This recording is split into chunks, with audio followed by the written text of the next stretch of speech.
জগন্নাথ দেবের পুজো। দিনটা ছিল রবিবার।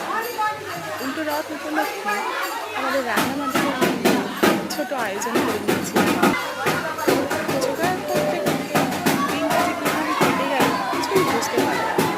সারাদিন ব্যস্ততার মধ্যে কেটেছিল। ভগবানের পুজো, তাদের সাজসজ্জা, আর সন্ধ্যাবেলায় ভোগ নিবেদন, সকলের হাতে হাতে প্রসাদ বিতরণ, এইভাবেই দিনটা কেটে গিয়েছিল। তোমরা যারা জানতে চাও যে আমাদের জগন্নাথ দেবের পুজোর জন্য ৫৬ ভোগে কী কী আয়োজন করা হয়েছিল, তারা কমেন্ট করতে ভুলবে না।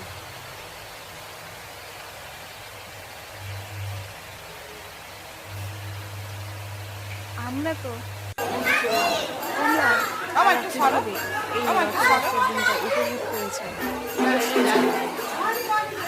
দিনটা আমার কাছে অত্যন্ত স্পেশাল।